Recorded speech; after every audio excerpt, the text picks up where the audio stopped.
Daisy, the diesel rail car's work in the countryside, was full of surprises, but she was frightened of bulls and cows, and she remained very lazy and stubborn.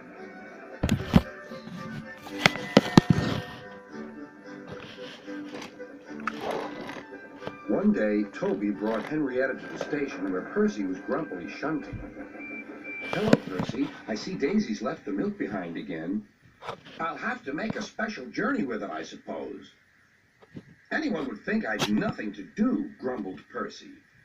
"Tell you what," replied Toby, "I'll take the milk, you fetch my freight cars." The drivers and station master agreed.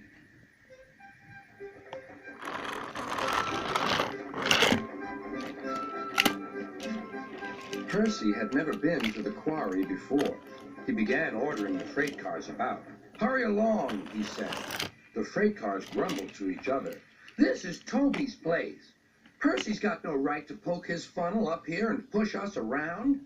They whispered and passed the word. "Pay Percy back. Pay Percy back." "Come along," puffed Percy. "No nonsense." "We'll give him nonsense," giggled the freight cars. But they followed so quietly that Percy thought they were under control.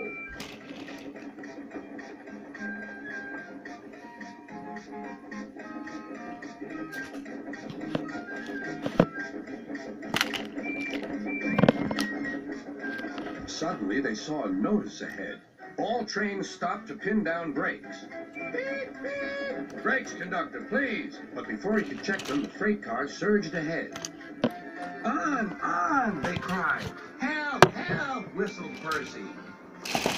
The man on duty at the crossing rushed to warn traffic with his red flag, but was too late to switch Percy to the runaway siding. Frantically trying to grip the rails, Percy slid into the yard. "Beep, beep, look out!"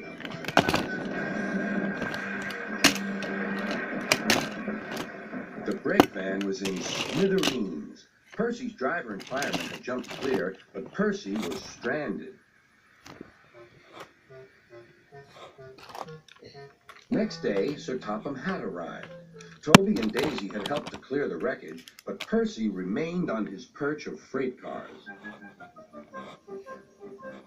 "We must now try," said Sir Topham Hatt, "to run the branch line with Toby and the diesel. You have put us in an awkward predicament, Percy." "I am sorry, sir." "You must stay there till we are ready," continued Sir Topham Hatt. "And you really must be more careful with freight cars." Percy sighed.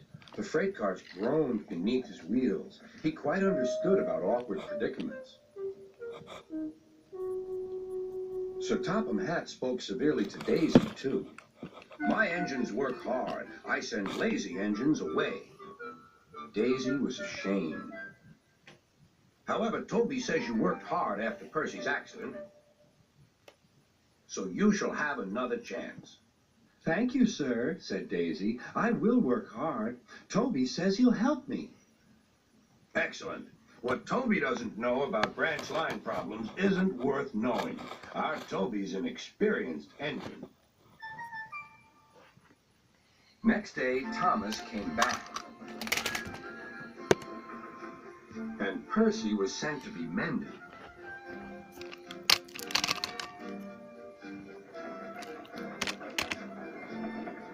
Annie and Clarabelle were delighted to see Thomas again, and he took them for a run at once.